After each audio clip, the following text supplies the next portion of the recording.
Assalamualaikum warahmatullahi wabarakatuh. Waalaikumsalam warahmatullahi wabarakatuh.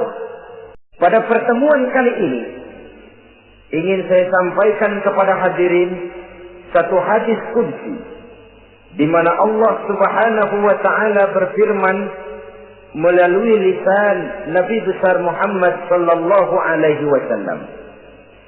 Uhibbu salasan wa hubbi li salasin asad. Aku cinta, kata Allah, kepada 3 macam golongan manusia. Tapi aku lebih cinta lagi kepada yang 3 macam lagi. Jadi ada yang sekedar dicintai Allah, ada yang lebih lagi dicintai oleh Allah Subhanahu wa taala. Siapa mereka? Mari kita ikuti satu persatu isi daripada hadis qudsi ini.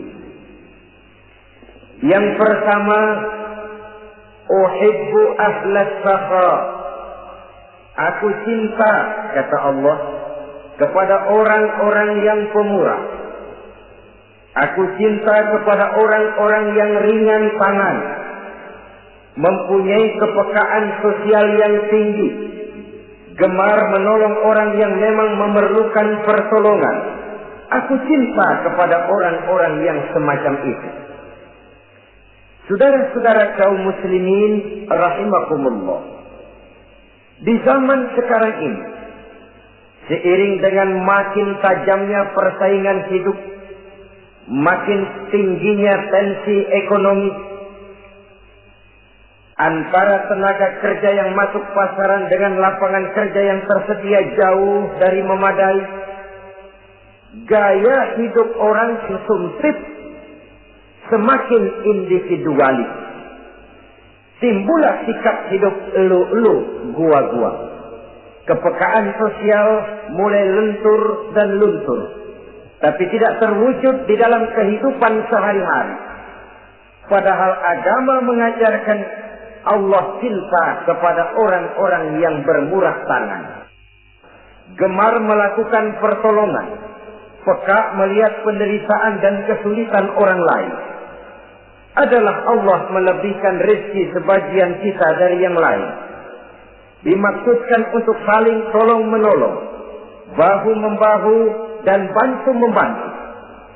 Sehingga dengan demikian, apa yang disabdakan Nabi dalam hadis, Ar-Ra'imuna yarhamuhumur Rahman, irhamu ahlal ardi yarhamkum man fis sama. Orang-orang yang punya sifat belas kasih akan dikasihi oleh Allah Subhanahu wa taala. Sayangi yang di permukaan bumi, nanti yang di langit akan sayang kepadamu, akan turun rahmatnya kepada kita bersama.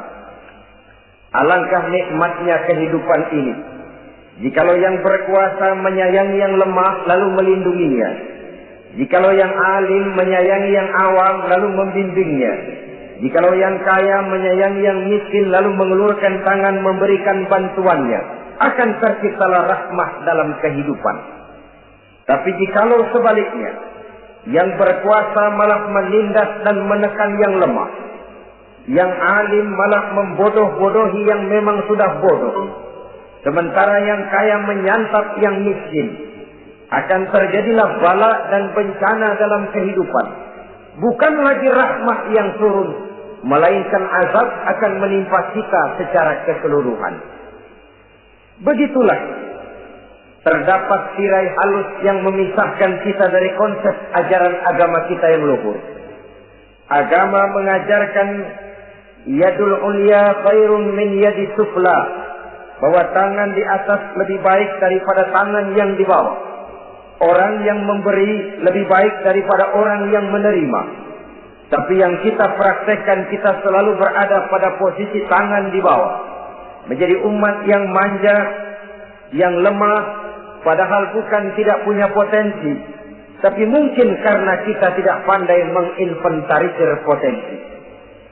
Kadang-kadang ada panitia pembangunan masjid, membangun masjid, meletakkan batu pertama sekaligus jadi batu terakhir, Setelah itu la yamutu wa la yahya. Hidup tidak kelihatan geraknya, mati pun tidak ketahuan kuburannya.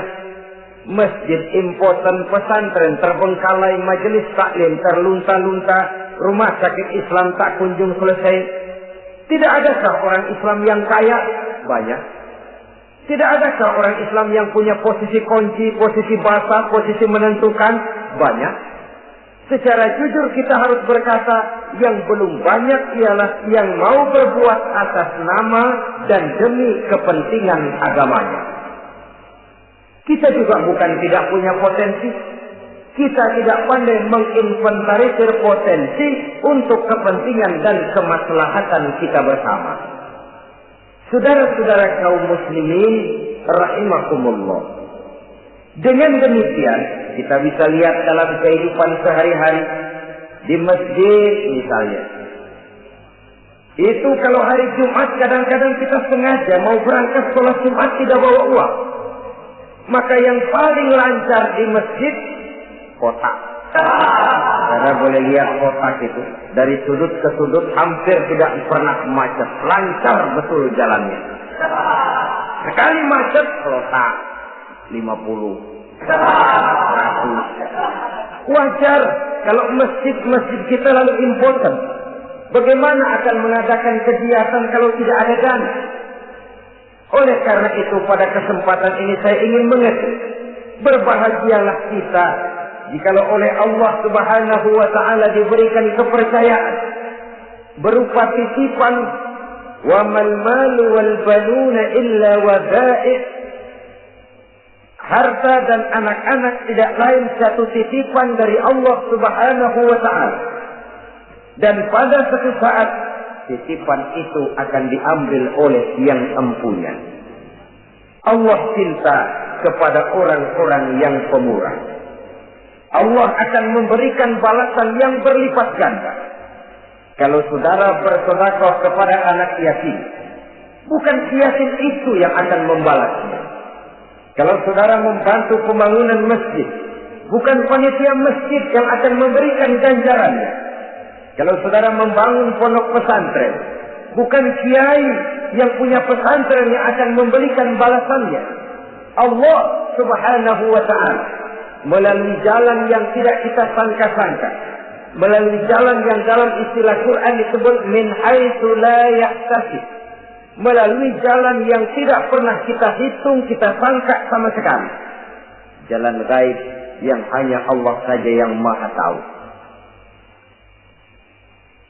Sebaliknya, wa hubbi lil faqir as-sakhi asad, kata Allah.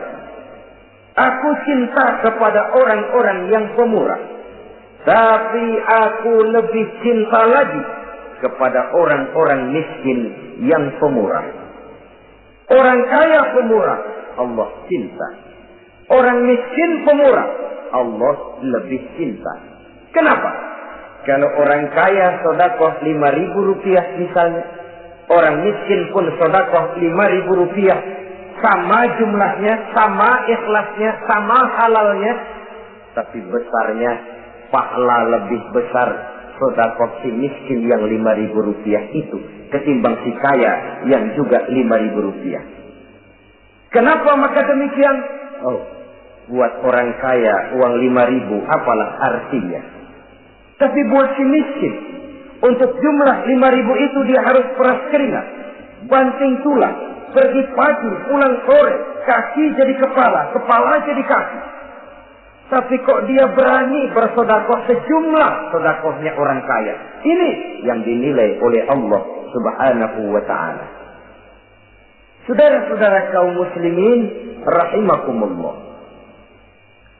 Sifat inilah yang dahulu dicontohkan oleh baginda Rasul. Bahkan apa yang beliau sedekahkan kepada orang lain biasanya adalah sesuatu yang lebih baik dari apa yang beliau pakai sendiri. Watak ini yang diikuti oleh generasi sahabat. Kita ambil contoh ketika terjadi perang Tabuk misalnya. Datanglah Sayyidina Abu Bakar Siddiq, membawa seluruh harta bendanya disumbangkan di jalan Allah. Melihat ini Nabi bertanya, Hal tarakta li ahlika syai'an ya Abu Bakar? Wahai Abu Bakar, begini banyak harta yang kau infakkan fi sabilillah ini. Apakah buat keluargamu sudah kau tinggalkan? Sayyidina Abu Bakar dengan tegak menjawab, taraktu lahumullaha wa rasulahu. Sudah, saya tinggalkan mereka Allah dan Rasulnya. Saya tinggalkan mereka keyakinan, akidah, iman, bahwa kalau kami menolong Allah, menolong agama, Allah akan menolong kami. Bahwa kami tidak akan jadi melarat karena memperjuangkan agama. Bahwa kami tidak akan jatuh miskin kalau harta ini kami belanjakan di jalan Allah. Kami tinggalkan keyakinan itu kepada anak-anak dan istri di rumah. Sementara harta yang ada, seluruhnya kami bawa kemari. Keyakinan yang dimiliki oleh Sayyidina Abu Bakar Siddiq di zaman sekarang ini sudah merupakan keyakinan yang sangat langka. Kita belum yakin benar akan kebenaran janji Allah. Sehingga dengan demikian timbullah keraguan-raguan. Apa iya kalau saya belanjakan uang ini di jalan Allah akan ada balasannya? Apa iya kalau uang ini saya gunakan untuk melaksanakan ibadah akan datang balasannya? Padahal dalam hadis qudsi Allah menjanjikan, ana inda dhanni abdihi. Aku ini, kata Allah, bagaimana menurut persangkaan hambaku saja kepadaku. Kalau dia sangka baik, insya Allah baik datangnya. Kalau dia sangka tidak, aku bagaimana menurut sangka hambaku kepadaku.